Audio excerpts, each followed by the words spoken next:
Partimos. Entonces voy a partir grabando. Voy a partir pasando la lista. Bernardino Fuentes. Oh, lo había visto por ahí, aparece con problemas de... Camila Kirlan. Presente. Felipe Tapia. Miriam Estivil. Presente.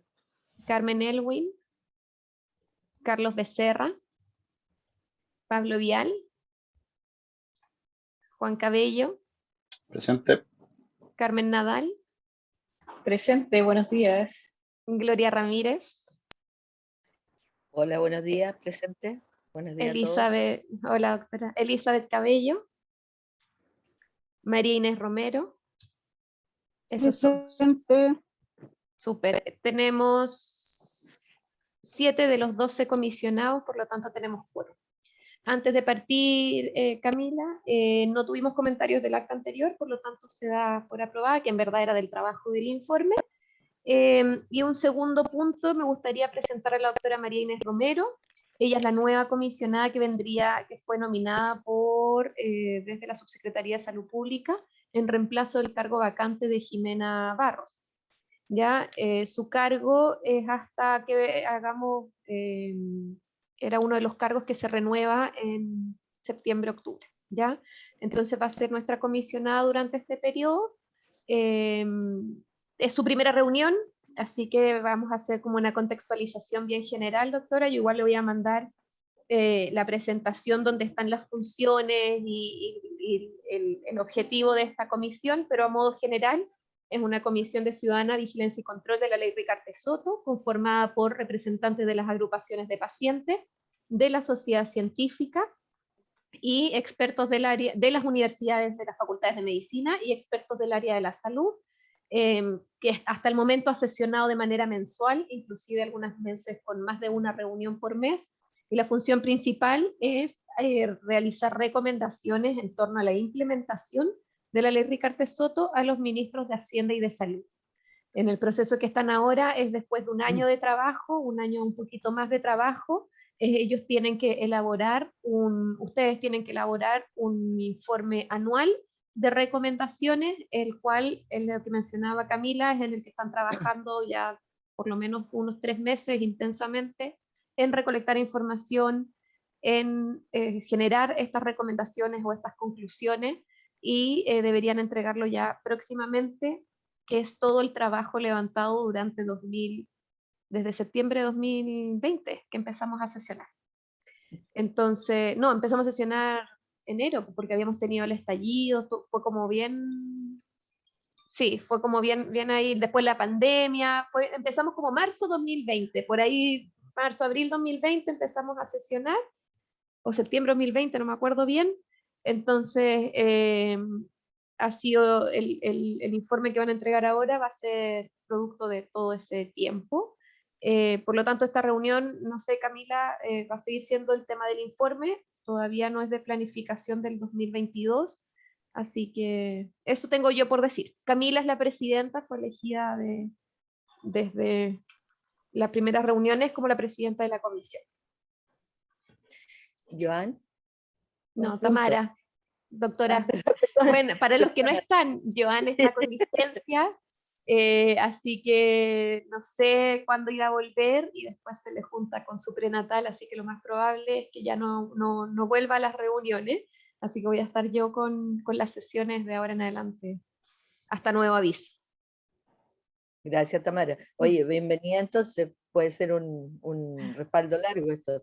Oye, no, una observación pequeña. Yo había hecho llegar unas observaciones a la acta 23. Entonces, lo que pasa, doctora, es que su correo nos llega con error y no lo podemos ver. Entonces, les voy a dejar en el chat mi correo personal para que me manden ahí la información con copia al MinSal, porque su correo nos tira error y no podemos verlo. Nos sale con un mensaje extraño. Ok. Así que si me lo reenvía a ese correo, yo las modifico y las incorporo. El único aviso que he tenido, ya, lo voy a, entonces tú lo mandas y yo te lo reenvío. Sí. No creo que gastemos tiempo en en ¿Son la... observaciones sustanciales así o de hay forma? un par de cosas dentro de, de lo redactado y o por lo menos una me parece que es importante incorporar. Te lo puedo mandar en el interín de que estemos en reunión, Sí, ¿ya? ya, Te lo envío, ok. ok. Yo Bien. también envié un par de observaciones, pero más bien de forma, no de fondo. Si me las envía, doctor, a mi correo, yo las incorporo Yo también. creo que me dijo la Joana que la habían incorporado, me parece. Ah, ya, ya. Voy a fijarlo. Súper, Camila. Bien, Doctora Romero, no sé si quiera, eso, Bueno, perdón. bienvenida. Bienvenida María Inés. Bueno, muy buenos días a ustedes. Es muy grato estar aquí, creo que es una tarea grande y voy a tratar de cumplir por lo menos con las cosas importantes en este plazo en que estaré en esta comisión. Veo muchas caras conocidas personalmente y otras caras conocidas por su producción científica, así es que me siento muy honrada de estar aquí y entiendo que sí es una tarea y no un privilegio, así que ahí estamos. Y Tamara, estaremos atentas a tus instrucciones. Y gracias a todos por recibir. Gracias, doctora, bienvenida. Bueno, vamos a partir entonces. Bueno, estuvimos trabajando sobre el informe, ¿cierto? Uno de los principales problemas que tenía el informe era que el cuerpo del informe estaba quedando bastante largo, ¿sí? Entonces, lo que hicimos en este esfuerzo, que es lo que les voy a mostrar ahora, fue, ¿se acuerdan que habíamos conversado que íbamos a dejar las recomendaciones generales, recomendaciones de la mesa de indicadores, recomendaciones de la mesa de ética y conflictos de interés? Bueno, entonces lo que hicimos fue juntar un poco, en el fondo, como el objetivo, el principal objetivo de la comisión es formular recomendaciones para el monitoreo del sistema de protección financiera. Entonces lo que hicimos fue tomar la propuesta de la mesa de indicadores y presentar la evaluación basal, ¿cierto? Como un diagnóstico basal de la aplicación de los indicadores levantados por la mesa de indicadores, porque finalmente los antecedentes que estábamos pidiendo a las distintas instituciones eran consistentes con los indicadores que queríamos medir, que había propuesto ya la mesa de indicadores. Entonces lo que hicimos en este periodo fue trabajar la propuesta de trabajo de la mesa de indicadores, que ahí llegáramos sobre el set completo de indicadores y sobre ese set aquellos indicadores que tenían disponibilidad inmediata, ¿sí? Tomarlos para hacer un diagnóstico basal del sistema de protección financiera. Entonces ahora tenemos dos grandes tipos de recomendaciones: las recomendaciones de la mesa de indicadores, ¿sí? Las recomendaciones que se desprenden de la mesa de indicadores, de la mesa de ética y conflictos de interés, y en el contexto de las recomendaciones que se desprenden del trabajo de la mesa de indicadores, hay recomendaciones que tienen que ver con el set de indicadores, ¿sí? Para el monitoreo del sistema de protección financiera, y otras que tienen que ver, que se desprenden del diagnóstico basal respecto del funcionamiento del sistema de protección financiera. Y por supuesto, como es un diagnóstico basal, en el estado actual de los indicadores, es un diagnóstico preliminar, ¿cierto? Esto tratando un poco de recoger lo que había pasado en otras sesiones, donde en el fondo decíamos, esto tenemos que conversarlo, ¿cierto? Estas mediciones que hicimos tenemos que ir a mirarlas con los distintos actores que participan de estas mediciones para ver qué es lo que pudo haber pasado. Entonces, de esta forma, lo que hacemos es una revisión sobre el set de indicadores que es relevante para monitorear el sistema, un diagnóstico basal que luego durante el 2022 la idea es que podamos ir a mirar con los distintos actores, ¿sí? Y ir puliendo el set de indicadores, ¿sí? Y sus respectivas mediciones, y qué es lo que se desprende, cuáles son las mejoras que se pueden implementar al funcionamiento de la ley, que se pueden recomendar para el funcionamiento de la ley, que se desprenden de este diagnóstico basal, ¿ya? Entonces, les voy a mostrar un poco, porque el trabajo que estuvimos haciendo desde la última sesión hasta ahora estuvo fuertemente centrado en pulir un poco la propuesta de la mesa de indicadores, las recomendaciones que se desprenden de la mesa de indicadores, y terminar de pulir las recomendaciones de la mesa de ética y conflictos de interés, ¿sí? Entonces, como siempre partimos de la mesa de indicadores, ¿sí? Ahora voy a partir por la de ética y conflictos de interés, ¿sí? Voy a compartir la pantalla. Tamara, ¿tú me podrías dar permiso para compartir la pantalla? Sí, perdón. Ahí sí. Gracias. Entonces, bien, esto que aparece en mi carpeta aquí es lo que yo les acabo de mandar. No sé si estaba incluida la doctora Romero en la cita, en la última cita que nos mandaron, porque si no, no le llegó el correo con el contenido del informe. Debería haber estado incorporada porque está A ver, déjame mirar. en la reunión de hoy. Voy a mirar y les aviso. Sí, ahí está. María Romero, Perfecto. Perfecto, entonces también le tuvo que haber llegado porque yo lo acabo de enviar a los destinatarios de ese correo, ¿ya? Perfecto, entonces, el contenido que tenemos hasta ahora, ¿cierto? Está el cuerpo completo del informe es el que es la versión 5 y está el informe de la mesa de indicadores, ¿sí? Y el reporte de resultados. Espérenme un segundo, que aquí algo me faltó. No, reporte de resultados, mesa de indicadores y la propuesta de la mesa de trabajo conflicto de interés. Entonces, este es el documento principal, este es el reporte de la mesa de indicadores, de resultados de la mesa de indicadores, y este es el reporte de la mesa de conflicto de ética y conflicto de interés, este que está aquí. Entonces vamos a partir mirando este, que está incluido en el cuerpo final del informe, ¿ya? Entonces, aquí está nuestro informe, me voy a ir al final.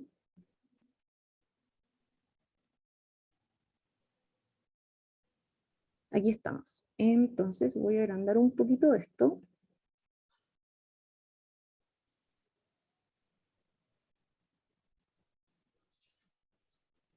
Bien. Todavía estamos ingresando tablas, por eso hay algunas cosas que faltan, ¿sí? Pero estas son las recomendaciones. Esto resume el trabajo de la mesa de ética y conflictos de interés, ¿sí? En el fondo, el principal objetivo de la mesa de ética y conflictos de interés fue generar recomendaciones que permitan crear o modificar documentos y procesos para establecer con ello un marco claro que prevenga la aparición de conflictos de interés y éticos, ¿sí? La mesa de trabajo tuvo estas 8 líneas de acción, ¿sí? De aquí, lo que yo pude pesquisar, ¿sí? Que esto ya estaba disponible en el informe, pero de aquí lo que yo pude pesquisar es que hasta la 5ª línea de acción, es decir, documento de conflicto de interés para médicos tratantes, documento de firma de interés, o sea, de conflicto de interés para la firma de los participantes de la comisión de recomendación priorizada, documento de conflicto de interés, comité de expertos, párrafo para incorporar convenios institucionales a FONASA, párrafo modificatorio respecto de los criterios conformación e incorporación de agrupaciones de pacientes al MinSal, hasta la línea 5 hay productos asociados al trabajo de esta comisión, ¿sí? De lo que a mí me llegó, no encontré resultados, y por eso quería aprovechar esta instancia para consultarles qué se había hecho en materia de revisar a las agrupaciones de pacientes, presentar tipificación del detalle de las conductas que podrían ser incorporadas como conflicto de interés, y sugerir modificación a la ley de fármacos 2 en la inclusión de transferencias a agrupaciones de pacientes. Respecto de estos 3 puntos, no encontré anexos ni recomendaciones asociadas. Entonces les quería preguntar si había algo en alguna de estas 3 líneas, si no, para sacarla en esta vuelta o decir que quedó pendiente para el periodo siguiente. ¿Tamara? Del punto 6 ya revisamos las agrupaciones pacientes, están todas vigentes. Fue un trabajo que hicimos el año pasado. A lo mejor no fue posterior al envío de esto, pero ya lo terminamos. O sea, como está sujeto a la voluntad de que las agrupaciones y los representantes legales nos envíen los certificados, están todas vigentes. pero no tenemos todos los certificados de directorio y de personalidad jurídica vigentes, pero cuando uno busca el número, se encuentran vigentes aún, no hay ninguna que se haya disuelto, por así decirlo. ¿Ya? Yo estaba en conversaciones con el DEIS, que ellos tienen trato directo tenemos un referente del registro civil para que me autoricen en mi IP poder acceder a los certificados, y así que eso lo debería poder hacer pronto, porque lo que pasa cuando tú descargas más de 3 certificados de la página del registro civil se te bloquea.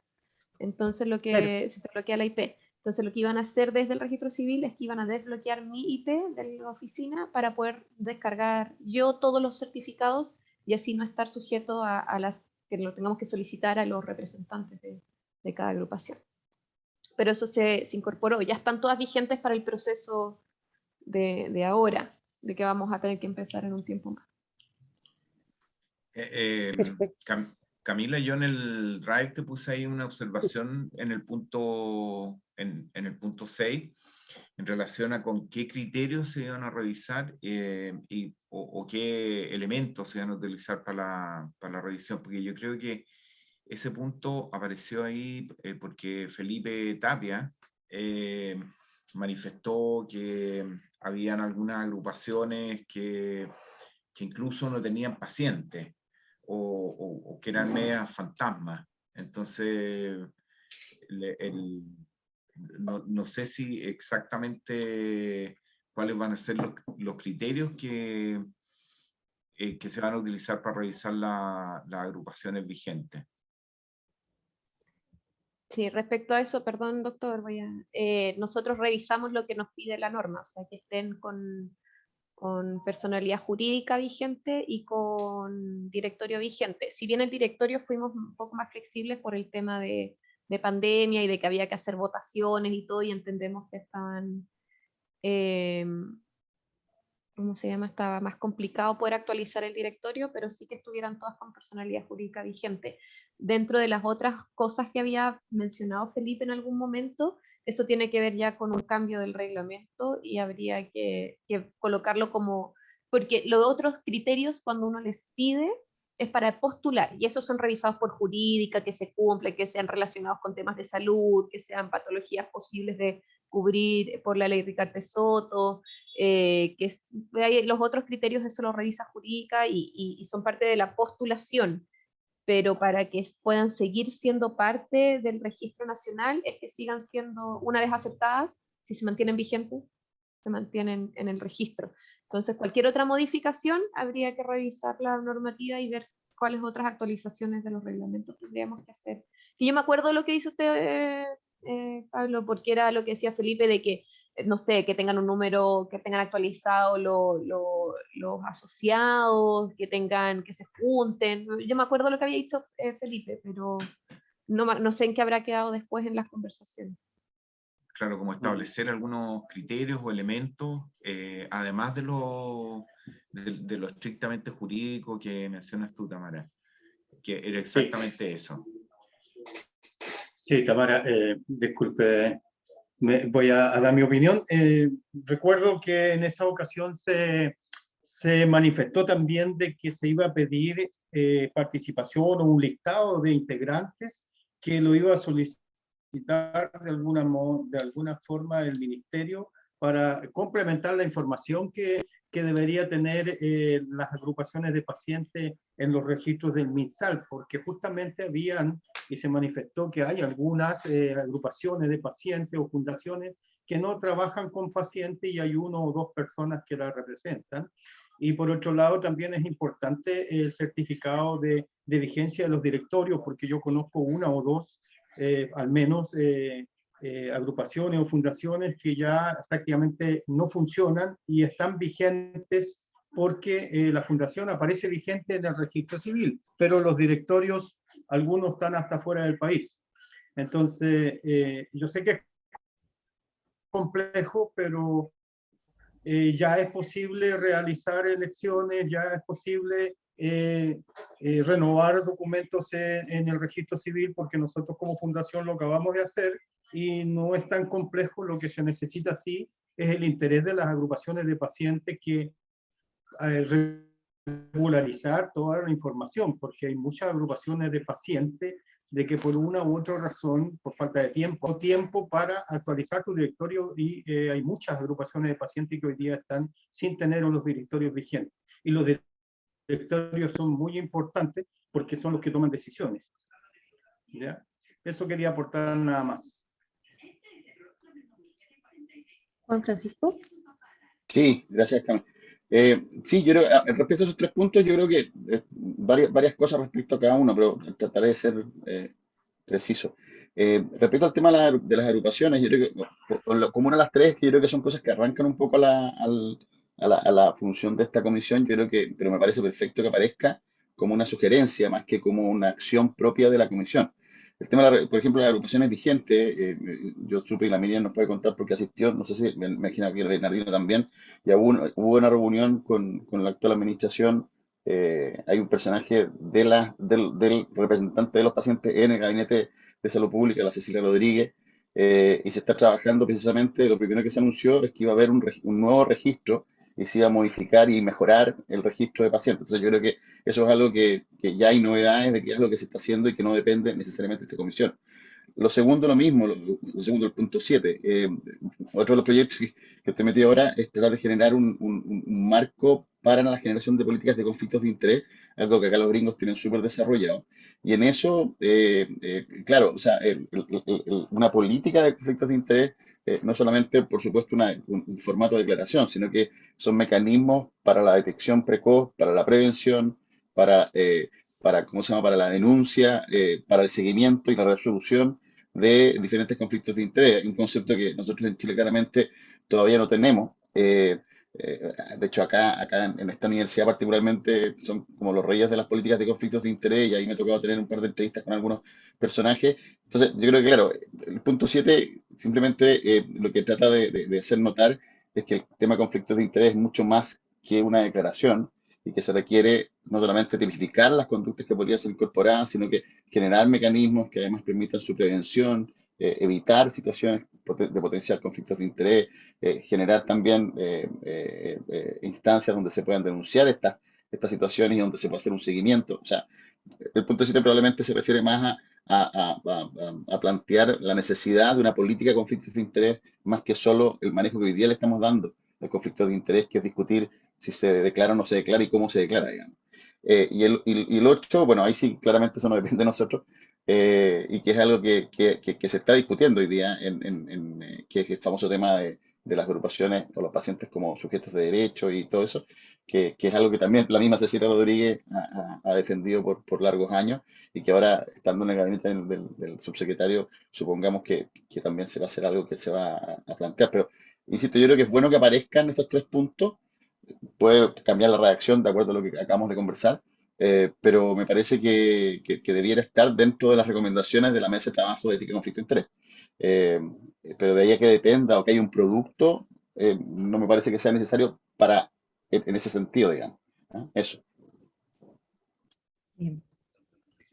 Estoy anotando aquí porque esto no está Sí, establecido. lo último,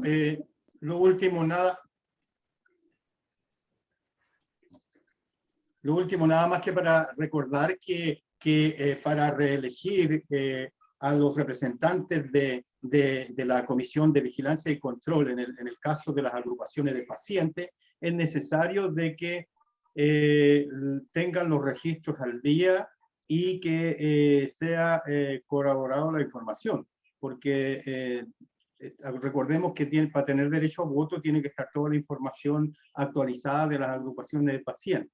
Ahora, el registro que va a crear seguramente las nuevas autoridades es un registro general que no se liga directamente con el tema de ley Rigarte Soto. Entonces, me parece que son 2 cosas diferentes que podrían en algún momento converger, pero de momento lo que importa es el registro que está ligado a la ley Rigarte Soto.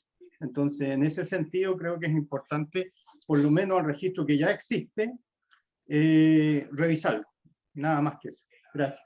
Sí, eso es lo que le decía Bernardino, que ya está revisado, lo terminé de revisar en octubre, y hasta octubre estaban vigentes. Creo que hay un par que no pude porque no están inscritas en el registro civil, sino que son de estas agrupaciones que se inscriben en las municipalidades y son registros en papel, no me acuerdo, es una figura jurídica que es diferente, pero el resto sí las tenemos todas actualizadas. De todas formas, lo tenemos que actualizar ahora para empezar, o sea, cuando sea el proceso, nosotros lo actualizamos para poder tener el padrón actualizado. Eso. Bernardino, lo voy a dejar presente Por favor. en la lista. Muchas gracias.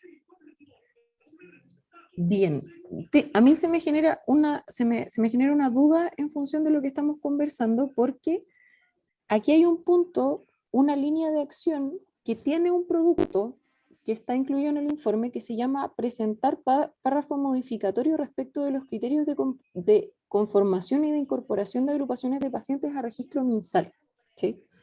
Y eso, lo que yo tengo de anexo de este grupo es este documento que está aquí. Entonces, que es justamente el decreto 91 sobre que habla sobre el reglamento sobre el registro de agrupaciones de pacientes. Aquí, a mi entender, hay esto ya escapa de mi conocimiento. Me parece entender que las secciones en amarillo son las modificaciones que se están proponiendo, ¿o no? Que se estaban proponiendo en el momento, que hay unos comentarios de Joan asociados. No sé si el grupo de la mesa de ética y conflicto de interés me lo podría confirmar. ¿Qué reglamento es? Sí, Camila? eran los cambios o lo que se proponía. Y los cambios, lo que está en amarillo hacer. con rojo, ¿cierto? Así es, lo que se pretendía cambiar o lo que se sugería cambiar. Bien, perdón. Entonces eso lo voy a mantener.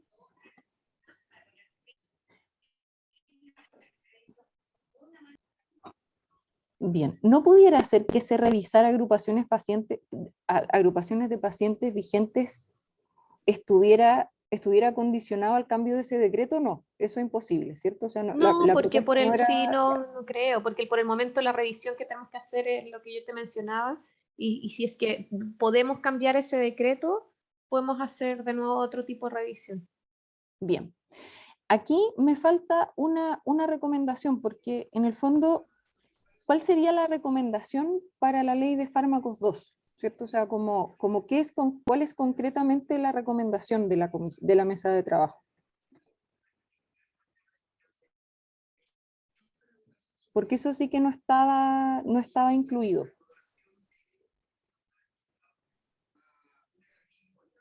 La recomendación sería claro, porque yo no entendí también a qué se refería esta parte. En ese tiempo estábamos trabajando sobre en el tema de que también se declararan sujetos de interés a las agrupaciones de pacientes. Por ahí creo que era el tema que se estaba discutiendo, que solamente se ligaban los conflictos de interés a las asociaciones médicas, y las agrupaciones de pacientes estaban quedando sin integrarse en esta modalidad, digamos, de que las agrupaciones de pacientes, por el hecho de ser paciente, no tenían un conflicto de interés tan marcado como podrían tenerlo las asociaciones médicas o las asociaciones médicas. Entonces, ahí al final creo que en la ley quedó fuera esa intención de que las agrupaciones de pacientes fueran también sujetos de conflicto de interés. Claro. Ha cambiado tanto la ley de fármacos que ya... Sí, me parece a mí que parte de lo que se discutió, como dice Bernardino, es que el financiamiento por parte de compañías farmacéuticas a agrupaciones de pacientes pudiera producir un conflicto de interés Perjudicarlas, importante. sí, que se dejaba con conflicto de interés.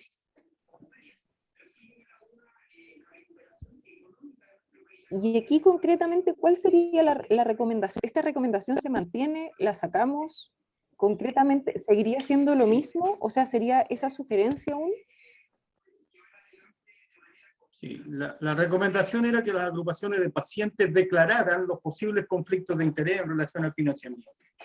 No era que estaba prohibido de recibir financiamiento, sino que también tenía que ser declarado de la misma forma que declaraba, en este caso, la industria, las donaciones que podía hacer a cualquier otra entidad. Perfecto. Entonces, a las agrupaciones de pacientes no se les estaba exigiendo eso, y por un tema de transparencia y diferencias que podía haber entre grandes aportes que a veces hace la industria a algunas agrupaciones de pacientes, que quedan un poco sin ser transparentes. Y más que nada aquí lo que se perseguía era transparencia más que negar que, o prohibir que hubiera financiamiento desde la industria.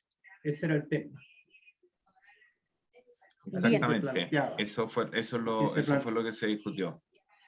Claro. Y quedó como sugerencia, a pesar de que en Ley de Fármacos 2 creo que no fue acogido, aparece, en su plenitud, este tema. Ok, entonces vamos a, voy a parafrasear un poco, o sea, en el fondo para que queden como recomendaciones, ¿sí? Porque los puntos 6, 7 y 8 no están incluidos formalmente como recomendaciones en los puntos de más abajo, que es donde se establecen formalmente las recomendaciones de la mesa, ¿ya? Entonces eso los voy a agregar y incluir en el cuerpo del informe. Las recomendaciones que sí están expresamente definidas para la mesa son esta que versa respecto de la creación de un código de conducta de la Comisión de Recomendación Priorizada, ¿cierto? Que eso está disponible en el anexo 1, que es este que está aquí, que es el código de conducta que planteó la mesa de trabajo. ¿Sí? Ese se los mandé por correo también, para que lo puedan revisar en detalle. Luego la recomendación 2 de este grupo es la actualización del documento de conflicto de interés, ¿cierto? Y ahí también se adjunta otro anexo, ¿cierto? Que es el anexo 2 de la misma mesa de trabajo, pero este no es, a ver. Déjenme, Ministerio de Salud vigente, claro. Pero el anexo 2 aquí es actualización del documento. Se propone actualizar la circular número 15 del Ministerio de Salud vigente desde el año 2015, que norma la definición y declaración de conflicto de interés por parte de los expertos. En la propuesta se considera necesario incorporar documentación que declara el conflicto de interés en lo relativo al código de conducta, y además que ambos documentos sean obligatorios para expertos de protocolos de práctica clínica, médico tratante, comité de expertos y profesionales y personas naturales que participen de otros procesos relacionados con la ley. Sí, aquí yo creo que hay un error porque yo estaba haciendo clic en el 3, aquí está. El 2, y aquí está la actualización del documento de conflicto de interés, ¿cierto? Sobre hechos que pueden constituir un conflicto de interés, y la actualización del documento correspondiente. ¿Sí?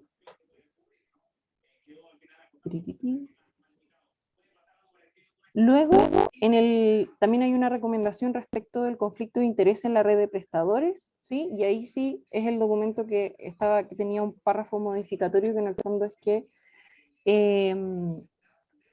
debido a la existencia de potenciales conflictos de interés que se puedan generar a nivel de prestadores, se propone la incorporación en el convenio y adendas realizado entre FONASA y el prestador, autorizado para ser parte de la ley Ricardo Soto, un ítem que haga referencia a esta temática y que atribuya la responsabilidad de los conflictos éticos y de interés en el director o representante legal del establecimiento.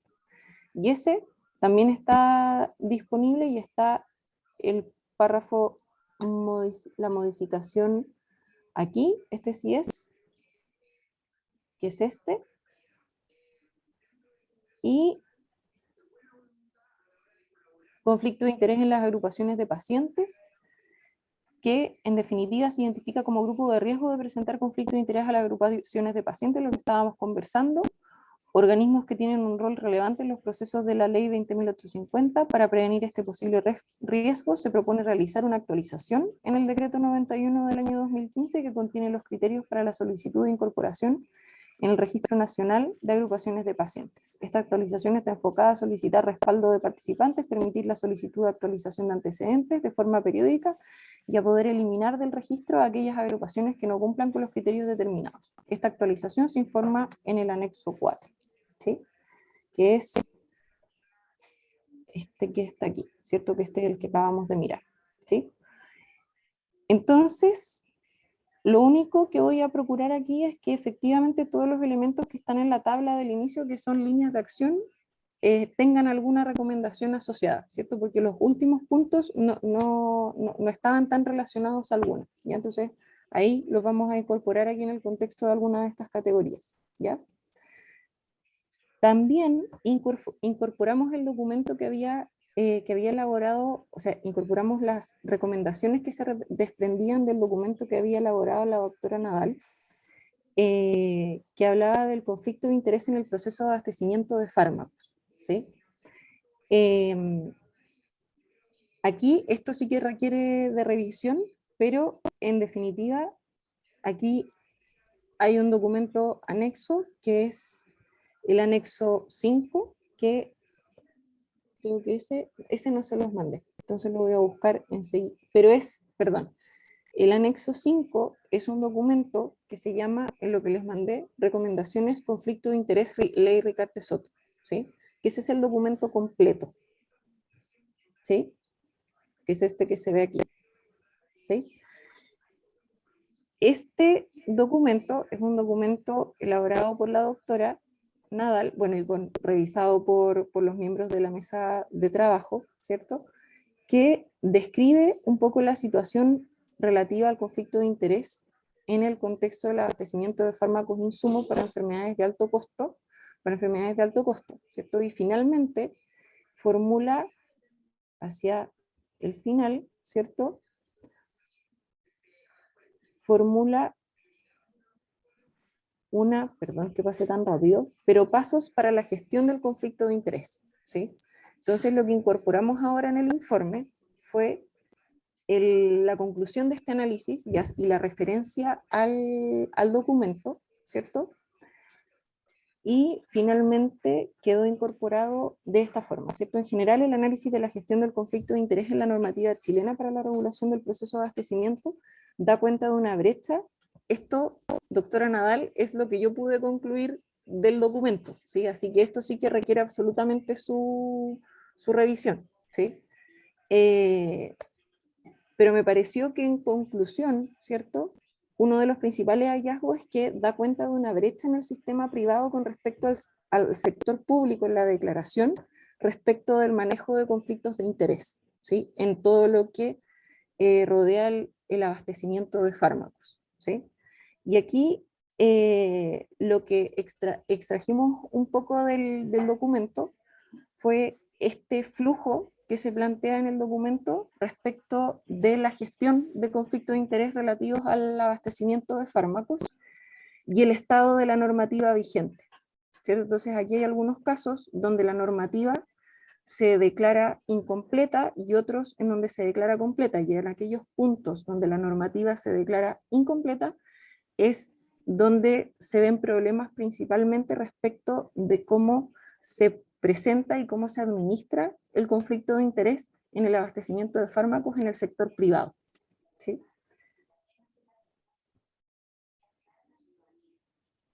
Esto no estaba en el documento inicial de la mesa de trabajo de ética y conflicto de interés porque fue un insumo posterior, ¿sí? Así que esto es importante que sea revisado por los integrantes de la mesa y particularmente por la doctora Nadal para ver si fue capturado íntegramente lo que se quería decir con el documento, ¿sí?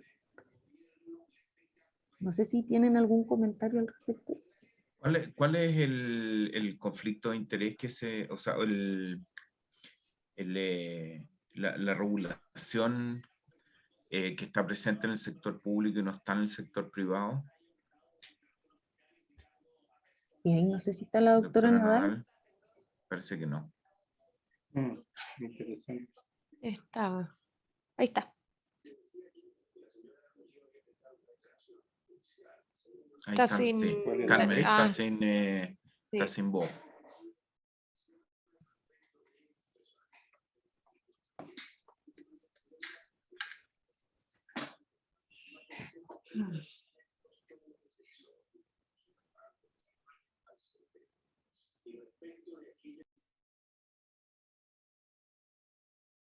Cami, ¿te puedo hacer una consulta? Sí, dígame. ¿Cómo que se me desapareció la doctora Nadal o no? Sí, Y- sí, y a lo mejor, desapareció. y si le mandan un mensajito por chat. Oye, una consulta. En el caso de instituciones como de IPRECA u otras que son del área de Fuerzas Armadas, ¿cómo se sitúa esa condición? Porque te lo pregunto por algo concreto. Me llegó el caso de una colega que está a punto de jubilar y sucede que al pasar a ser en retiro, le cambian las condiciones de cobertura de su condición y, y le aflige tremendamente porque es carísimo lo que ella debe adquirir mensualmente y entonces me lo preguntó, lo dejo ahí en la mesa por si acaso porque no sé dónde lo incorporamos. Claro, yo no había pensado en las Fuerzas Armadas y de Orden. Claro, estábamos viendo, pues, se consideraba medio dentro del sector público, pero claro que tiene consideraciones que son distintas. Sí. Claro. No veo nada, la doctora Nadal aquí. Está reiniciando el computador, que dice que Perfecto. algo le pasó y que Oye, regresa. aprovecho de dejar el recado en la mesa para Tamara, que me mandó un correíto a la doctora Elwin, me dice que tuvo una situación de urgencia con su mamá, por eso no está asistiendo en este minuto. Que por favor avise. Perfecto. Un segundito que voy a... Ok, estoy copiando algunas cosas. Si me dan un segundo.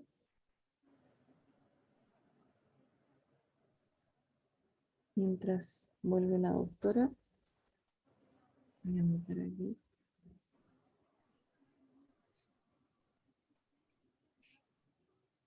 Ah, perfecto.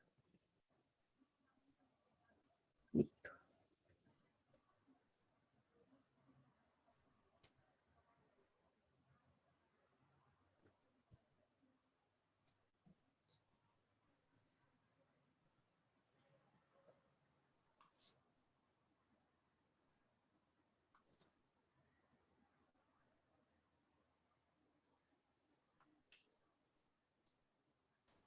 Esperamos unos minutos, si les parece adecuado. Sí.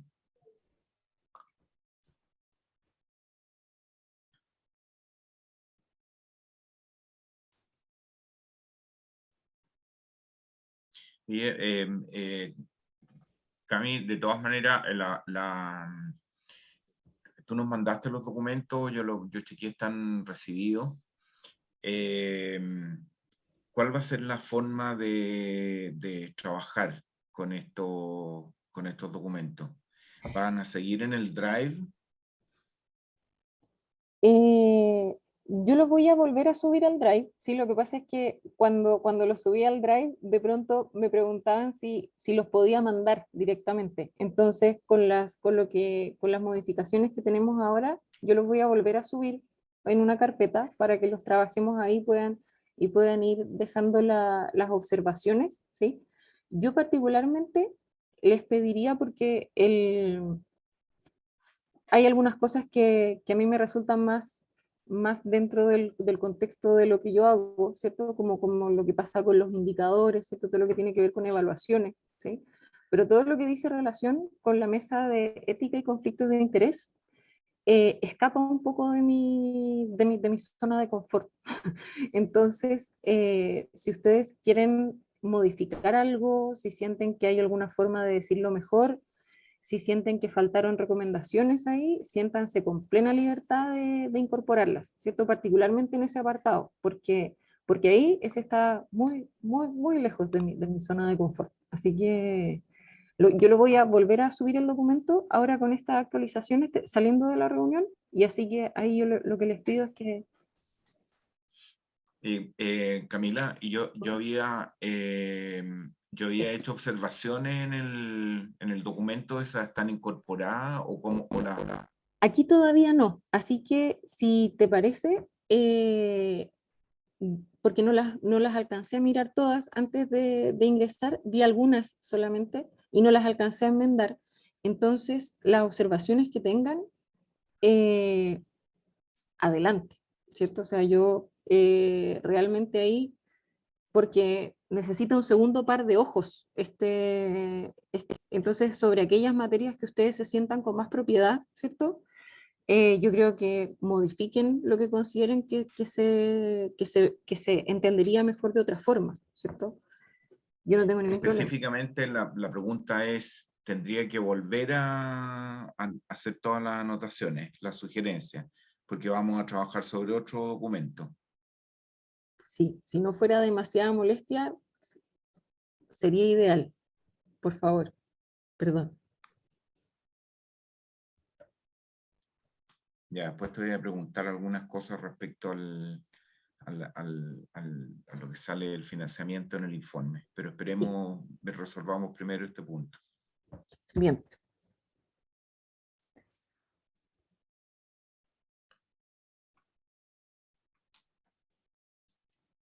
No puedo levantar la mano, pero me preocupa el tema de los conflictos de interés en relación a las Fuerzas Armadas. Sí. En ese caso, ¿se va a hacer un anexo o los conflictos de interés deberían aplicar para todos los que están incorporados en la ley? Con eso a lo mejor sería cerrar el tema, digamos. Claro. Sí. Porque los conflictos de interés son iguales para todos. Obvio. Entonces no veo que pudiera haber una gran diferencia para aplicarlos en las distintas instituciones, ¿verdad? Sí. Tengo. Yo creo que esa es la intención, Bernardino, pero de nuevo, yo creo que eso, que otra de las cosas que arrancan de las funciones de la comisión, yo creo que nosotros estamos para recomendar, y esa recomendación me parece que es bastante clara que debería ser así. Ahora, que hay que se puede hacer, eso de nuevo, creo que arranca de nuestro alcance. Pero esto debería ser para todos los beneficiarios y usuarios, no sé cuál es el término técnico de la ley. Claro. O Esa sea, debería ser la recomendación.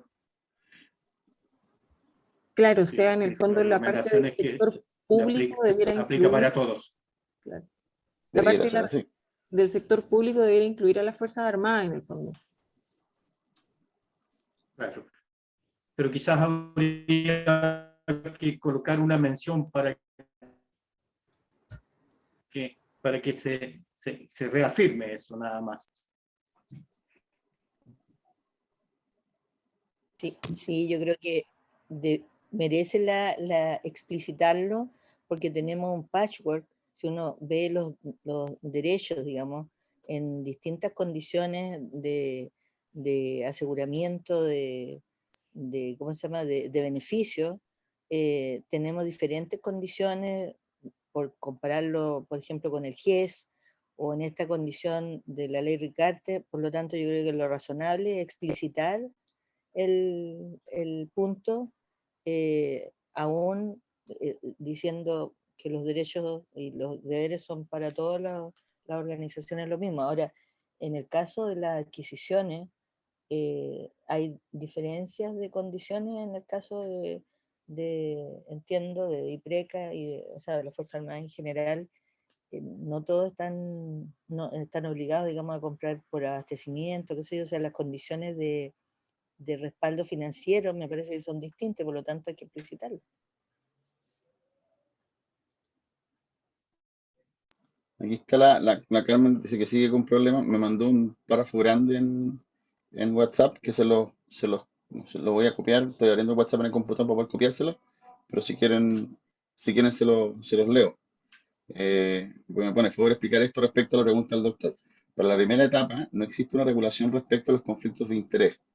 Las etapas segunda y tercera se rigen por la ley número 19.886 de compras públicas, la cual regula las contrataciones de productos y los servicios que solicitan las instituciones del Estado, estableciendo reglas con el fin de que los postulantes a proveedores del Estado tengan las mismas oportunidades. Aplica dictamen número 305 del 2016. El objetivo es garantizar la imparcialidad y competencia entre los oferentes. Cuando las ofertas revisten gran complejidad y en todas aquellas superiores a 1000 UTM, $66.700, Las ofertas deberán ser evaluadas por una comisión de al menos 3 funcionarios públicos internos o externos al organismo respectivo, los cuales no podrán tener conflictos de intereses con los oferentes. Inciso cuarto del artículo 37 del reglamento. Para el sistema privado de salud no rige esta normativa. Esa es la normativa que nos rige para los... Se los copio al tiro y se los mando al chat. Porque esto me lo mando por escrito por el WhatsApp. Perfecto.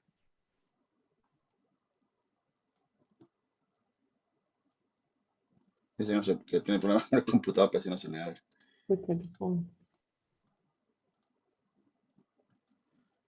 Pero pongo en el chat ahora. Esa sería, Juan Ahí está. Francisco, sería materia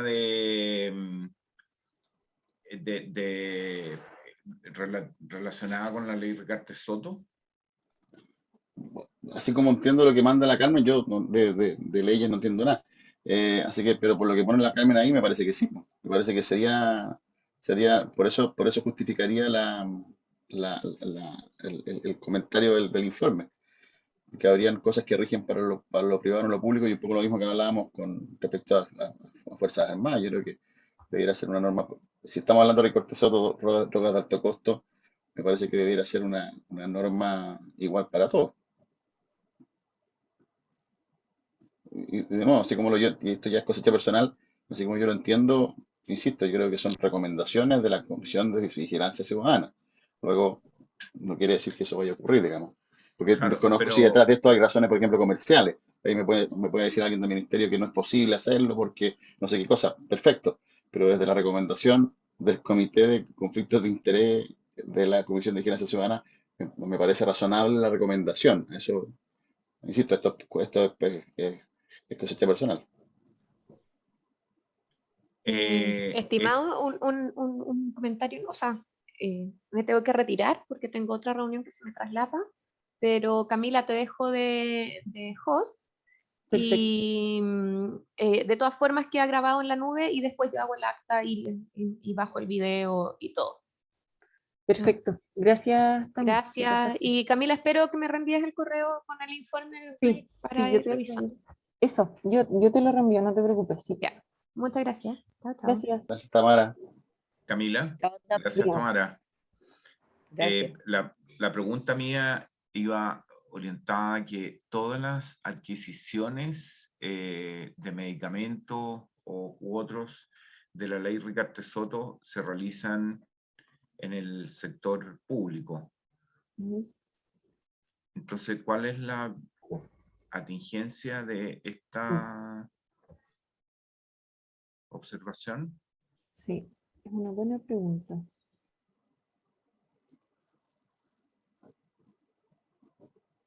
Entonces, y en ese sentido tampoco tendría sentido la atingencia a lo de las Fuerzas Armadas, ¿o no? Claro.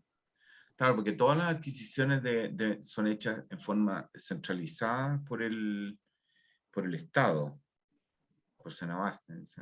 Claro. Yo creo que ahí rige un poco lo que decía recién la doctora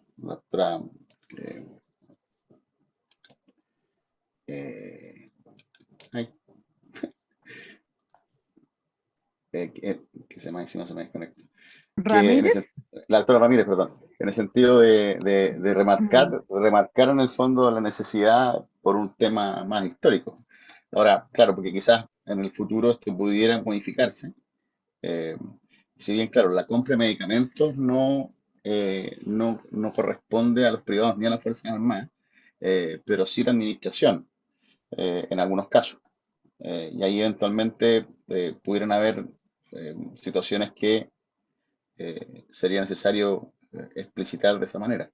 No sé, habría que preguntarle a Carmen por qué lo pone así ella, pero a mí me parece que, así como la doctora Ramírez menciona que sería bueno remarcar el tema Fuerzas Armadas, yo creo que no estaría más tampoco remarcar la diferencia que existe hoy día en esa normativa respecto a lo público y lo privado.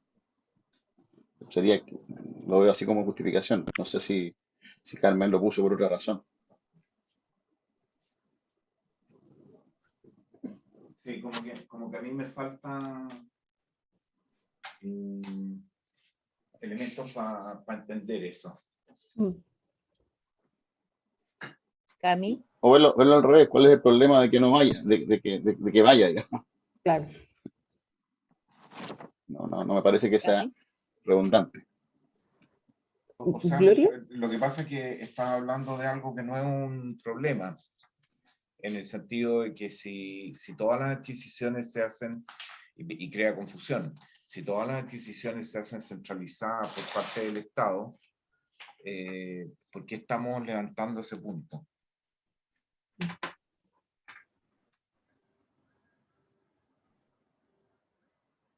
Sí, yo estaba revisando un poco más en detalle el documento de la doctora Nadal en exhaustivo, ¿cierto? Y efectivamente se refiere a qué comprar, cuál sería la compra más costo efectiva, a cuál empresa comprar los productos, y estos son temas que se abordan, o sea, esto efectivamente desde el inicio está abordado en el sistema, en la ley de Cartesoto, se hace a nivel centralizado en el fondo.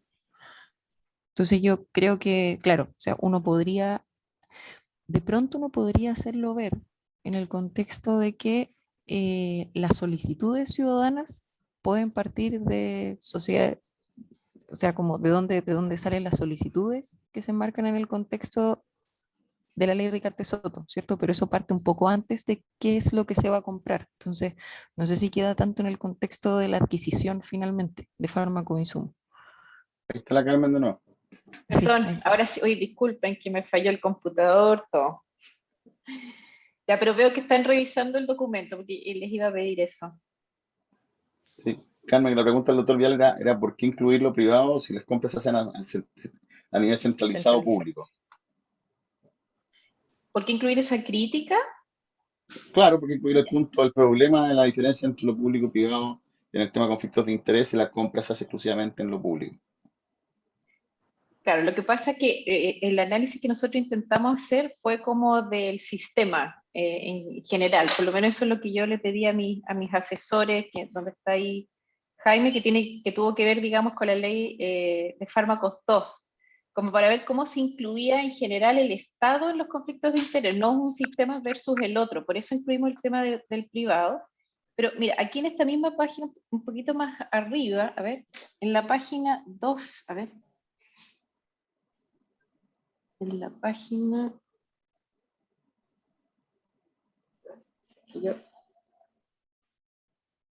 en la página 13, que creo que está ahí, a ver, la página 13, ahí. Yo creo que ese párrafo donde dice Chile aún está en camino para demostrar que cuenta con políticas eficaces y eficientes, yo creo que esa es como la conclusión de estas recomendaciones, o sea, se ha avanzado harto, sobre todo a través de esta ley, que yo creo que fue bien innovadora respecto a conflictos de intereses, pero todavía quedan algunos espacios ahí que no están siendo considerados en las normativas. Y eso tiene que ver absolutamente con el sistema en su globalidad, ¿no? Nosotros tenemos un sistema mixto de salud y eso tenemos que mirarlo desde ahí. Entonces me parece que los estándares de conflicto de interés debiesen ser transversales y exigibles, digamos, para ambas partes. Entonces, no sé si, Camila, ahí en la parte donde tú pusiste recomendación, a lo mejor acotarlo solo a esa afirmación, sino que quizás hacer un análisis más global. ¿Me escucho bien o no? Sí, sí. Ah, ya, perdón. Sí, sí, escucho. Lo que pasa es que a veces coincidimos en reuniones aquí con... Da cuenta de una brecha, perdón, alguien dice da cuenta de una brecha, sí, pero yo creo que la conclusión es más ese como párrafo, el que puse ahí, que Chile todavía tiene que demostrar, además de la normativa, ¿cierto? No sé si están de acuerdo, porque creo que engloba la idea general de las recomendaciones, o sea, el conflicto de interés tiene que ser transversal, el manejo del conflicto de interés tiene que ser como Estado. Yo estoy de acuerdo. Lo veo así, porque la idea no es irse contra el privado, por si acaso, no, sino que no pueden haber vías paralelas de conflictos de interés. O de manejo de conflicto de interés, en realidad, no de conflicto de interés. Porque el conflicto de interés yo creo que va a aparecer siempre, casi siempre. Son como los riesgos en salud, los riesgos siempre están, pero hay que minimizarlos. Yo al menos veo así los conflictos de interés. O sea, llegar a cero muy difícil, pero el manejarlo de una manera más transparente, sobre todo con la ciudadanía, los que se benefician de, por ejemplo, una ley de este tipo, o los que quedan fuera a propósito de esta ley, también es importante. ¿Y por qué no ponerlo así, tal cual como lo dices, que digamos las políticas de conflicto de interés deben tener vigencia para todos por Todos los igual, sectores. incluyendo a las Fuerzas Armadas? Pero lo otro, lo que no sé, en cuanto a poner una norma que está relacionada a la adquisición, cuando hay un solo adquirente, eso es lo que me confunde a mí. Lo que dices como conceptualmente, estoy totalmente de acuerdo.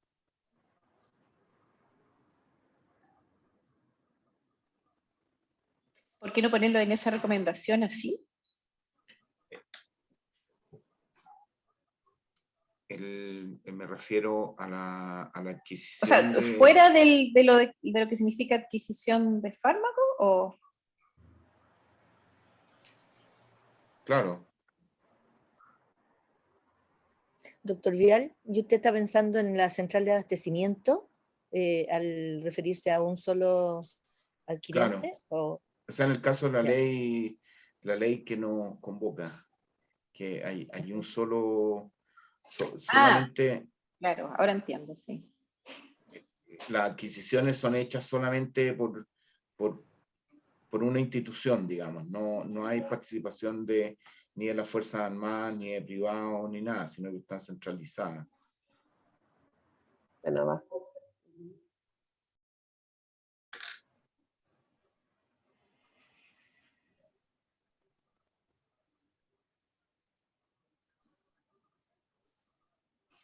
Está centralizada, pero perdón que haga la siguiente pregunta. En las personas del sistema privado lo adquieren a través del Estado también, ¿cierto? Claro. Ya, lo que pasa es que la otra vez me tocó participar en otro grupo respecto a un fármaco, ya no me acuerdo bien el nombre exacto, pero que había falta de stock, y hubo todo un problema porque el sistema público lo tenía y el privado no lo tenía. ¿Ya? Y nos invitaron a la oficina de bioética a deliberar un poco respecto a eso. Entonces, la duda era si el Estado, ya que el privado tampoco tenía, y había un tema a nivel mundial de no tener ese fármaco, si el sistema público debía traspasar de su stock al sistema privado. ¿Ya? Por ejemplo, una situación como esa. Y nosotros esa vez dijimos que en realidad si la necesidad era la misma, la ciudadanía se pone igual, digamos, independiente si está en un sistema o en otro, si está en el privado o en el público. Entonces, eso es lo que a mí me confunde un poco con estas leyes. Porque no sé si están todas con la misma regulación respecto a la ley de Cartes-Soto. O sea, todo va a pasar por el Estado, por ejemplo, para adquirir cierto tipo de medicamentos, y el Estado va a abastecer al privado, o cada uno se va a abastecer en forma independiente. Pero sí, tiene razón el doctor Vial en el sentido que pensando en esta ley, hay que acotarse a eso. Sí, estoy de acuerdo. Que FONASA es la bueno, Senabas compra, pero FONASA es la que distribuye, porque nosotros en nuestra fundación tenemos privados, públicos, de las tres formas. Y para que puedan comprar, uno tiene que ir a FONASA y hacer todo un trámite ahí. FONASA es la que ve todo eso. Específicamente de esta ley. Claro. Ya, perfecto. Es que esa era mi confusión. Perdón, lo que estamos hablando de esta ley, por lo tanto, de esta ley es la que yo le hablo, porque tenemos pacientes de las tres ramas, público, privado y Fuerzas Armadas. Y siempre hay que ir a FONASA a hacer este trámite. Perfecto, entonces hay un paraguas aquí, está claro. Claro. Es para todos los ciudadanos por igual, está perfecto, sí. Ok. Ahora, lo que tú mencionabas es efectivo, o sea, ocasionalmente hay quiebres de stock en algunas instituciones que pueden ser públicas o privadas, y la capilaridad que hay en el sistema puede ser diferentes o cuestionables. En el caso de tener, de que digamos, la adquisición de los fármacos puede ser hecha por distintas instituciones. Pero en este caso hecho por uno. En este caso hecho por uno, claro. Sí, no, perfecto. Sabes que a veces tienen más stock, por ejemplo, de lo normal, porque a veces los pacientes no van a ponerse por ejemplo, en nuestro caso que son infusiones, a veces se ha muerto un paciente y ha tenido, no sé, medicamento por 6 meses, eso queda ahí. Yo creo que por eso también el sobrestock que a veces debe pasar, me imagino. Porque no creo que compren grandes cantidades como para años, no se puede comprar así tanto, no sé. No sé cómo funcionará eso, pero creo que nosotros, por ejemplo, hemos visto que de repente, solo en el público, no que pase el público a lo privado, que de un hospital han quedado, por decir, 300 viales y los pasan a otro hospital para enfermos de la misma patología. Es que ahí prima también el tema de vigencia del medicamento, que hay un reglamento al respecto, no puede estar con vigencias a corto plazo, digamos. La fecha de vencimiento, ¿no? Sí. Una vez adquirido. Entonces hay que tratar de redistribuirlo lo más pronto posible.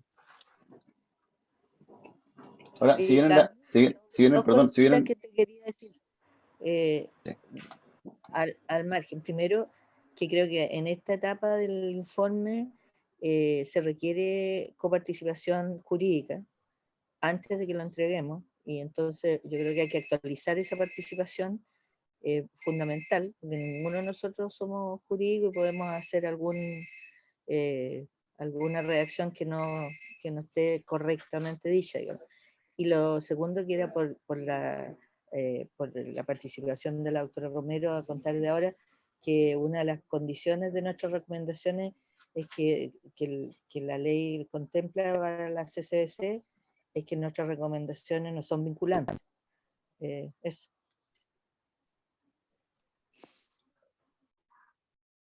Juan Francisco. Sí, no, respecto al tema, volviendo al tema anterior, o sea, que si bien la adquisición estoy de acuerdo que la hace Senabas, pero lo que compra Senabas, al menos en las patologías que me toca ver a mí, que son las mismas que les toca ver a la Miriam, por ejemplo, lo que se compra es el medicamento, no es el medicamento infundido, cosa que es algo que se ha discutido en varias ocasiones. ¿Por qué no comprar el medicamento infundido para que la compañía se haga cargo de la distribución, por ejemplo, almacenaje y infusión, en este caso? Y eso lleva a situaciones puntuales, por ejemplo, donde cuando un paciente que se está infundiendo con Gaucher, Fabry, Mucopoli y se quiere infundir en la casa, la infusión de eso es a través de un acuerdo poco claro entre Estado y compañía, y la compañía es la que se hace cargo de pagarle a la enfermera, de llevar el fármaco a la casa del paciente. Entonces, de todas maneras, no en la compra, pero sí en la distribución, almacenaje e infusión de estos fármacos, si hay injerencia de privado. Entonces, de todas maneras, y ahí ocurren situaciones que la mina se las puede contar mejor que yo, donde, claro, eso también sirve para que el paciente, en enfermedades donde hay dos fármacos, si yo tengo una enfermera del laboratorio X que me está infundiendo, ese paciente, o por supuesto que se está fidelizando desde el punto de vista de la compañía para que se siga infundiendo con ese fármaco y no se vaya a infundir con el otro. Y hay situaciones puntuales que, de nuevo, me parece que es bueno que en una recomendación, vuelvo a insistir, de la Comisión de Vigilancia Ciudadana, que como acaba de decir la doctora, no son recomendaciones vinculantes, hay un espíritu en el que se plantee que la situación de conflictos de interés deba ser para todos por igual. Entonces, no me parece que sea, vuelvo a insistir, no me parece que sea redundante, más allá del aspecto técnico de que la adquisición, en la adquisición no participen los privados. Oigan, ¿y les parece quizás que este párrafo que yo encuentro que está súper bueno y para mantener el aporte de la doctora Nadal, que en el fondo es un documento que analiza toda la normativa vigente, entonces en realidad me parece que es súper valioso, ¿sí? Quizás esta recomendación la podemos poner como una recomendación paraguas al inicio del apartado de la mesa de ética y conflicto de interés, ¿cierto? Porque como es un paraguas más amplio, ¿cierto? Quizás más que aquí al final la podemos Claro. poner al inicio, ¿cierto? Como una formulación más global del estado de Chile y cómo abordar el problema y referenciar el reporte completo igual, pero que no verse sobre el proceso de abastecimiento de fármacos, en el fondo, ¿sí? Específicamente. ¿Les parece adecuado? Entonces yo Pero copio, es el inicio de la reflexión al final. claro, exacto. Que en todo caso no está acabada. Eso yo creo que hay que dejarlo bien en claro. No está acabada aquí. Esto pretende ser el inicio de esto, quizás. Ah. A ver, déjenme ver cómo- Oye, otra duda que me queda con lo planteado por el doctor Cabello. ¿Qué ocurre, Doc, en el caso del largo kilometraje en nuestro país? ¿Qué pasa con la administración del preparado en provincia? Estoy pensando sur, norte, cuando tú estás señalando de tratar de que sea una responsabilidad del laboratorio el preparado ya, listo para su administración. ¿Qué ocurriría ahí? ¿Se te encarecen los costos? ¿Qué pasaría? Quizá la discusión que hemos tenido desde el 2008, porque ahora cuando nosotros nos conocimos volando a infundir pacientes con mucopoli 1, Inolvidable, doctor. inolvidable, 31 de diciembre. Bueno, en el 2005, que es el tema de lo que decía al principio, en el fondo, cuál es la fórmula, la mejor fórmula para comprar fármacos de este tipo. Si vamos a comprar fármacos de $200.000, $500.000, $2 millones por año, el almacenamiento y distribución, ¿es el Estado el más experto para hacer esa pega? ¿O se le debe comprar el fármaco infundido o el fármaco administrado al laboratorio? Y es una discusión que va desde lo técnico, pero que pasa también por el tema de los conflictos de interés, porque ahí lo que se genera es lo que conversábamos recién, porque al laboratorio le conviene que se le pague el almacenaje y distribución en el precio de compra, porque eso además supone estrategias de fidelización de los pacientes. Entonces ahí hay un conflicto que hay que discutir a la hora de discutir la adquisición. Y por eso estos temas finalmente terminan permeando todos los aspectos, ¿no?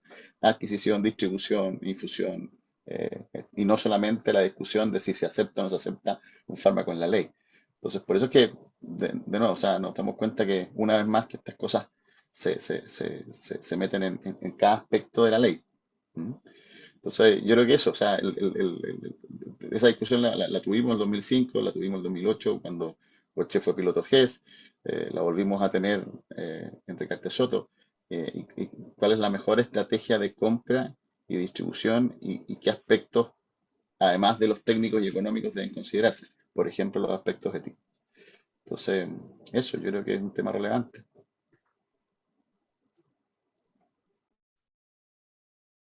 Yo también creo que es absolutamente relevante. ¿Ve? Yo creo que la doctora me entendió mi punto.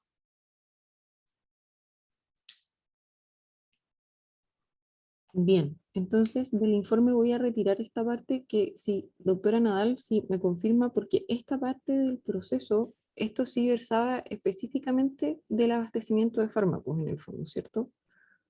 Entonces, Sí.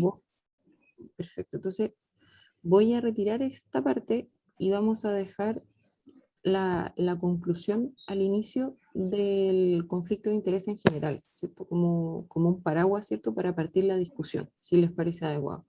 Y referenciando de todas maneras el reporte completo, ¿sí? ¿Les Me parece? parece. Sí. Sí, está perfecto, yo creo. Bueno, esa es la idea en todo caso. El que quiera profundizar verá el documento. Bien. Ok, yo tengo una duda en el fondo, en términos de los conflictos de ética y o sea, de los dilemas éticos y conflictos de interés y manejo de conflictos de interés, ¿sí?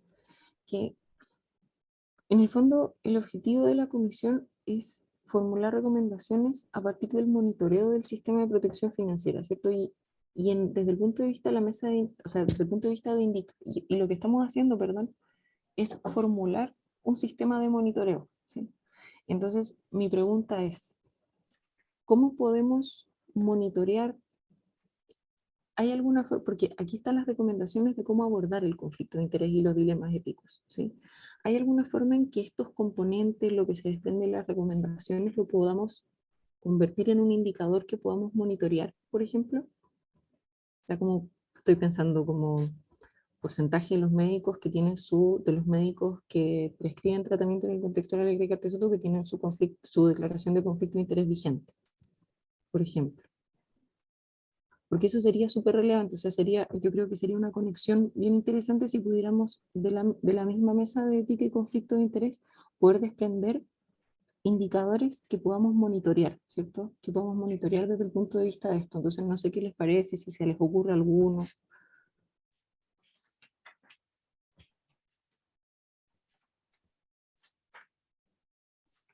Sí, yo creo que no es solo la declaración, que eso puede ser un checklist, sino que cómo se manejan los conflictos también, algún indicador que vaya más allá de solo declarar.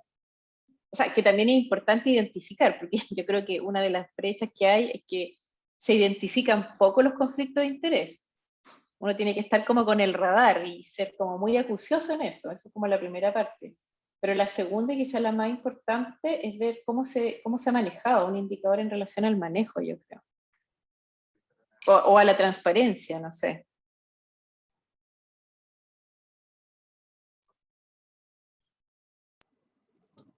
Eso es lo que hablábamos y que quizás está puesto también arriba en la sugerencia, Cami, que mandé, y la Carmen ahí estaba conectada justo, que, bueno, y que lo hemos conversado con Carmen además, que es el tema de que esto debía ser una política integral, pues, o sea, tal cual lo decía la Carmen recién, pues, o sea, esto no puede ser solo un formato de aclaración, sino que tiene que ser educación, que no está puesto ahí, que me falta esa palabra importante, educación respecto a conflictos de interés para aumentar la alerta, lo que decía la Carmen recién.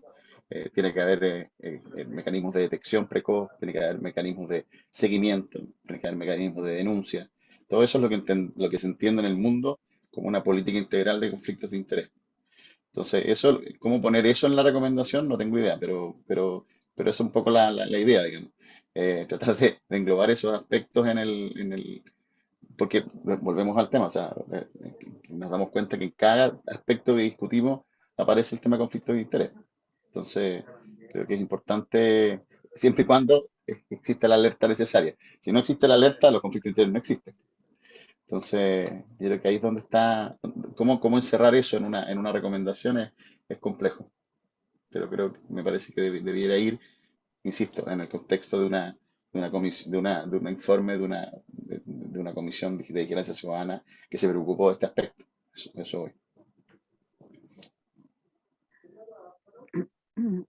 María Inés. Sí, yo quería agregar que en realidad este es un punto que va más allá de la ley Ricardo Soto e implica no solo hacer una declaración, sino que mantener un sistema de vigilancia, monitoreo, seguimiento de qué pasa porque la situación suele cambiar. Uno hace una declaración, al año siguiente se contrata y empieza a tener conflicto de interés, pero no hace de nuevo.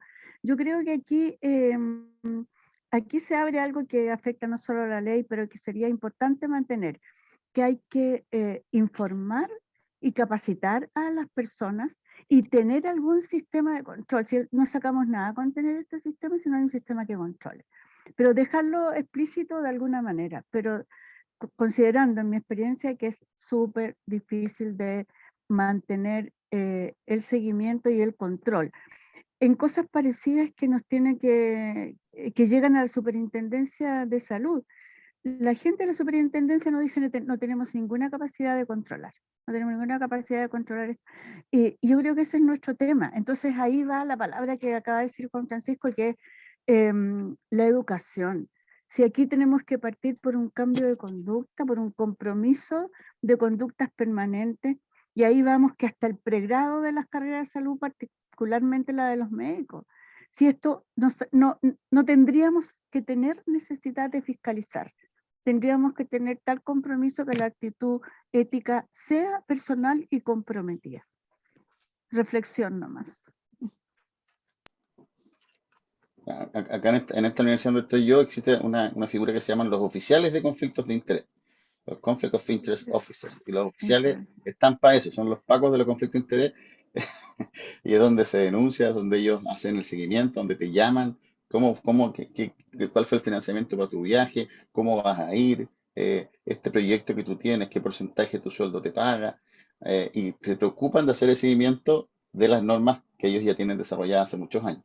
Entonces, la fiscalización, doctora, en países modernos, yo creo que existe y Sí. es, y es activa y es catete.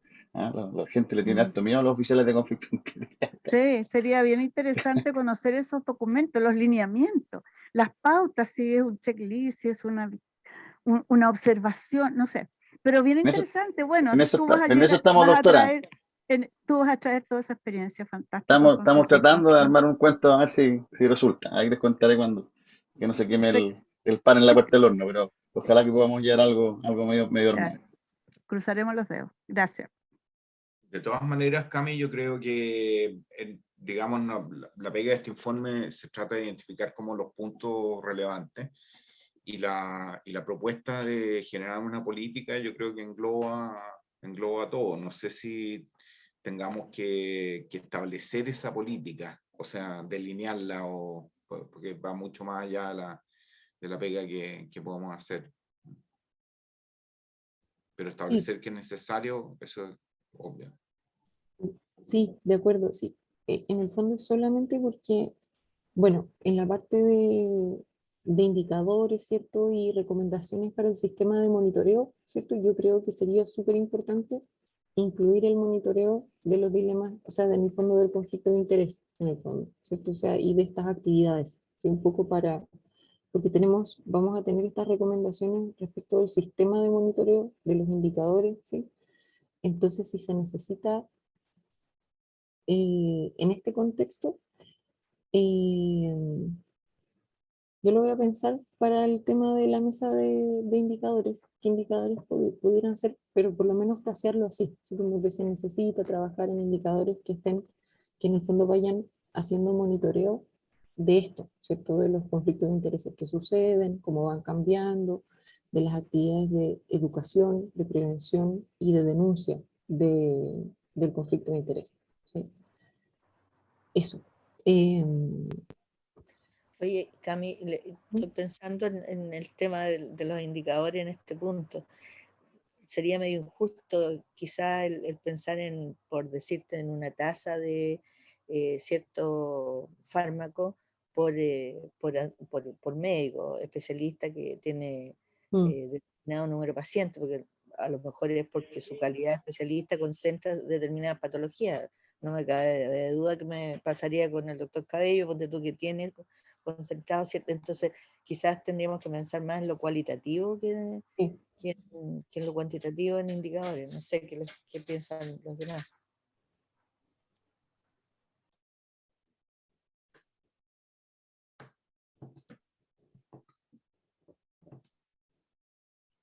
Ahora, yo de repente creo que hay algunos indicadores que, por ejemplo, o sea, eh, uno, hay algunos indicadores que uno yo creo que avisa, ¿cierto? Que completitud, por ejemplo, no sé, pues porcentaje o proporción de los participantes de la mesa de recomendación, de la comisión de recomendación priorizada que tienen su declaración de conflicto de interés vigente, ¿cierto? O proporción de los médicos tratantes, ¿cierto? O que participan en protocolos de la ley de Cartesoto con su declaración de conflicto de interés vigente, ¿cierto? Eso podrían ser cuantitativos y son comprobables, ¿cierto? Y de nuevo esto es una propuesta de la mesa es la propuesta de la comisión, ¿cierto? Pero de repente los podríamos barajar así, los podríamos ver así y ver, yo pienso en un par y lo incorporo en la propuesta de la mesa, Ya, de la parte de indicadores y los revisamos, ¿ya? ya. Em, Oigan, estamos en la hora, así que yo lo que quiero hacer es contarles, voy a subir de nuevo estos documentos como están ahora, los voy a subir para que los puedan mirar completos, ¿ya? Pero les quiero describir rápidamente cómo modificamos un poco el tema de la mesa de indicadores, ¿cierto? Pero yo creo que demoro 5 minutos en hacerlo, para que en el fondo no se encuentren con ese documento gigante.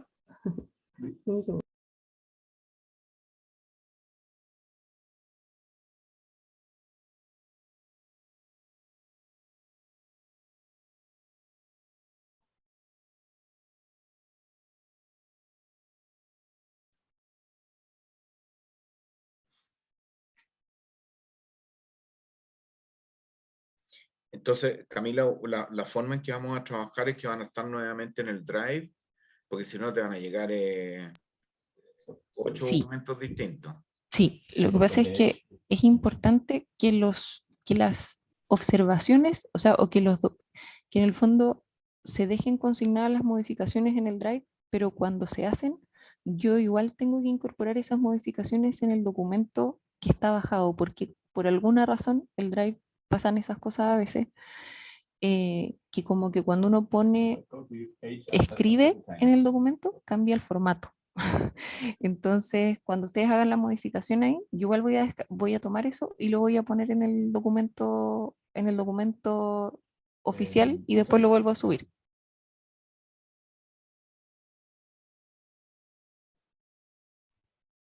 Eso, pero ¿me dan un segundo?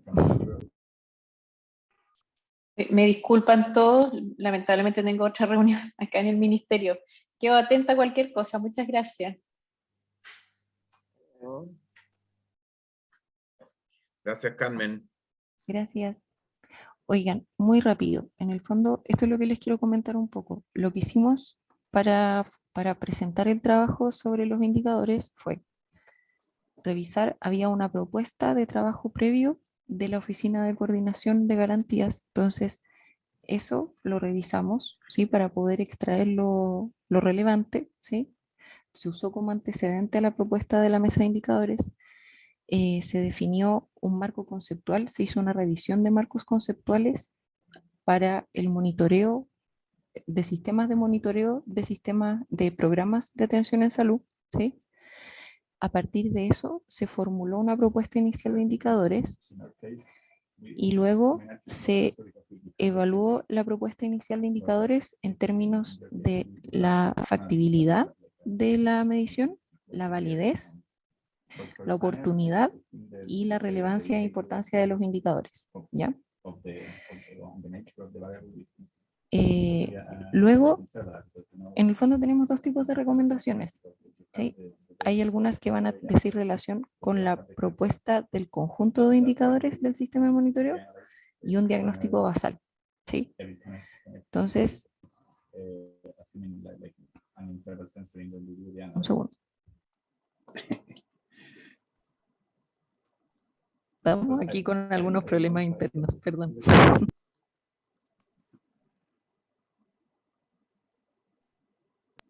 Ok, lo que me interesa es que, lo que más me interesa de todo esto es que, bueno, revisen la metodología, que aquí establecimos un poco la metodología y aquí están los resultados preliminares de esto, ¿ya?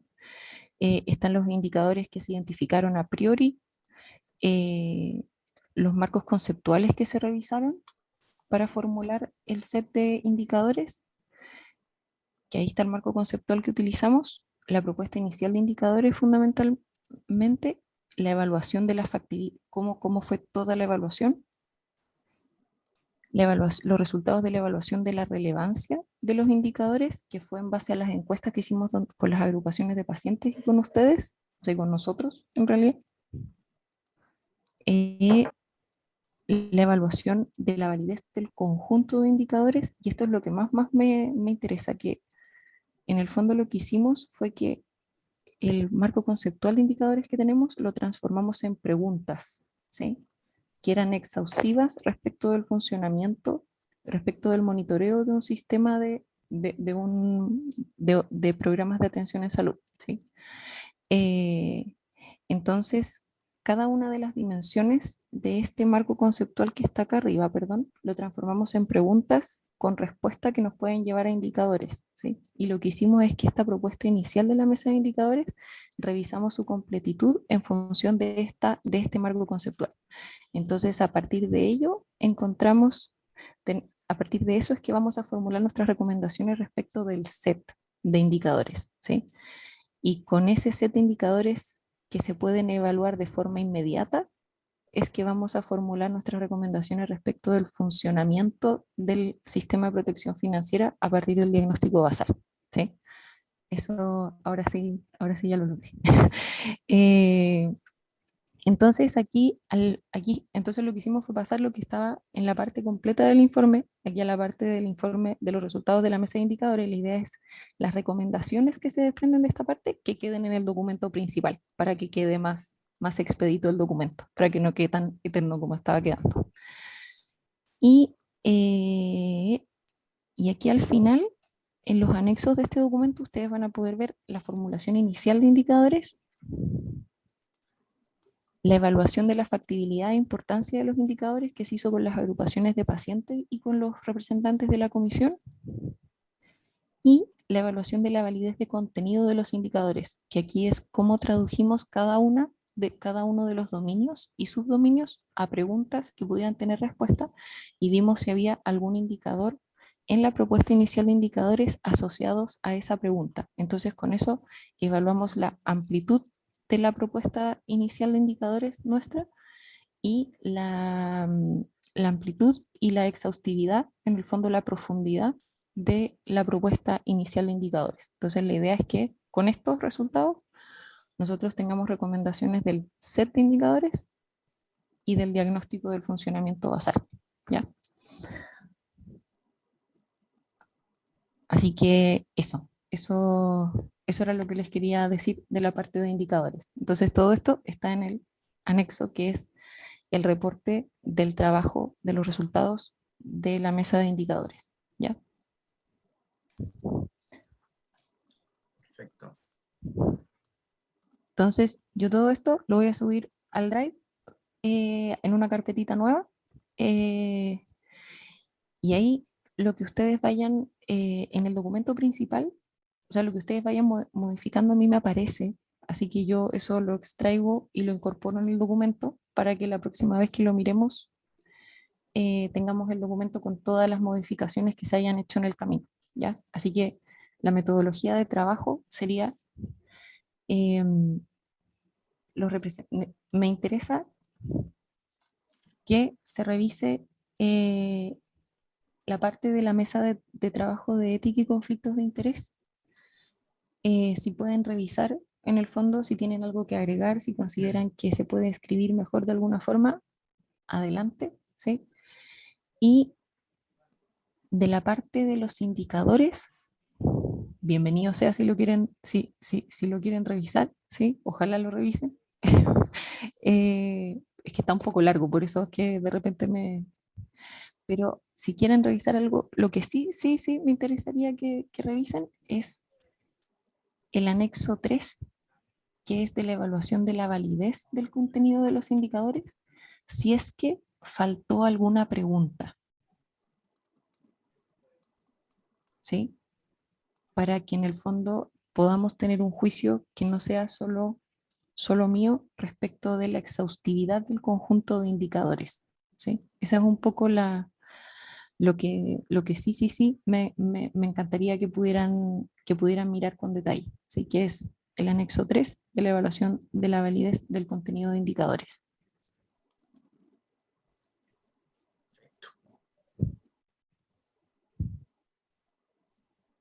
Listo, entonces voy a subir todos estos documentos al Drive, y ahí vamos trabajando hasta la próxima sesión, yo creo. O sea, yo voy a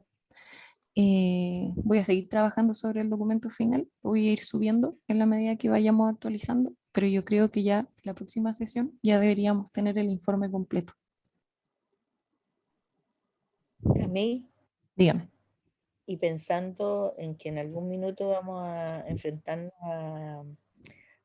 no solamente al envío del documento por oficina aparte, tal como nos recomendaron en el MinSal, sino que también creo que en el marco de lo que estamos analizando, creo que es súper importante el poder tener un intercambio tanto con el ministro, en este caso la ministra de Salud, como en Hacienda. Entonces, ¿cómo se visualiza esa situación? Porque obviamente no va a haber un tiempo, ese es un tiempo político, claramente, digamos, nunca vamos a tener la oportunidad de tener más de 20 minutos, 30 minutos de exposición y algunas preguntas, comentarios, no tengo idea, pero en base a eso, ¿tenemos una recomendación precisa respecto del horizonte del 2028 con respecto a Ricardo Soto o no lo vamos a explicitar tan duramente, digamos, del horizonte financiero? Me refiero. Porque eso, en el fondo estamos hablando de 2 gobiernos más. ¿Lo vamos a decir clarito, digamos? ¿O cómo va a quedar? ¿O forma parte de nuestras tareas sugerir? Estoy a largo plazo. ¿Eh? Sí, es que nada más, si acaso estoy en el cementerio para dejar puesto al tiro. Y ya, eso. Mira, en el informe hay un indicador que incorporamos que es el de la holgura presupuestaria, ¿cierto? Y ahí es evidente, ¿cierto?, que no hay recursos para la ley. Entonces, ahí la recomendación apunta a que tienen que haber, o sea, si se quiere mantener el procedimiento actual, tienen que haber más recursos, ¿cierto? Y está asociado a ese indicador, así que se va a decir, ¿sí? Lo importante es que tratemos de, dentro de lo posible, dejar lo más acotado que se pueda el set de recomendaciones por lo que tú dices. O sea que en el fondo no vamos a tener 2 horas para presentar esto, sino que vamos a tener 20 minutos, ¿te fijas? Entonces que sea, ok, este es el set de indicadores, estas son las recomendaciones respecto al funcionamiento y estas son las recomendaciones respecto del manejo de los conflictos éticos y de los dilemas éticos y conflictos de interés. Disculpen, pero me tengo que retirar. Tengo que Sí, ir a una yo creo que reunión. todos, así que porque estamos súper pasados. Así que, oigan, Aunque sea poco, hay que dar énfasis ahí a la falta de recursos para el 2028, porque es súper importante tomar decisiones ahora y no esperar que nos llegue el plazo. Entonces, En el informe queda bien claro. aunque sea que no poco, habían- hay que mencionarlo así, decirlo por lo menos. Sí, está expresado Claro. en el informe que no Sí. habrían recursos para un nuevo decreto. Ahora, ojalá, Cami, tengamos una interacción técnica también. Hay algunas dudas que me nacieron, por ejemplo, si el aporte de 100.000 millones está indexado por UEF, porque eso incrementa, sobre todo ahora que va a haber una inflación, que hubo una inflación y va a haber inflación más importante. Y lo otro, si en los ingresos están incorporados los retornos que se producen por las coberturas de los seguros de salud, que según dice en el informe representan 70.000 millones, es decir, y hay poco que haya sido traspasado al fondo de la ley. Entonces habría que ver dentro de eso necesitamos instancias técnicas que nos digan si efectivamente se netean como gasto o representan una fuente de ingreso. te pido un favor, Pablo, ¿tú podrías mandarme esa duda al correo para yo, o sea, esa pregunta para yo reenviársela a Tamara, porque yo creo que es una duda formal y técnica súper relevante y es súper puntual. Ya, yo te lo mando por correo. Que en parte tiene que responder a Hacienda. Claro. Bien. Okay. Oigan, muchas gracias. Perdonen las dificultades técnicas, pero ahí nos vemos entonces y le tengo que mandar la invitación a la doctora Romero para el Drive, así que voy a hacer todo eso y seguimos revisando entonces. Ok, usas el Google Drive. Sí. Entonces te voy a mandar a tu correo mi Gmail. Eso, perfecto. Ya. Ok, Entonces gracias. nos manda el link, Cami. Sí. Felipe quiere decir algo, por favor. No, solo digo, no se me agendó la actividad, así que por eso llegué tarde. Lo siento. Ah, ya. Muy bien. Okay. Gracias, Felipe. Pensé que levantaba la mano. Gracias, Camila. Muchas gracias. Gracias, Camila, por Pasaron. todo el trabajo. Gracias, Sí, Camila. extraordinario. Muy lindo trabajo. Hasta Gracias. chao. Nos vemos, que esté muy bien. Chao, chao. Chao, chao. Adiós.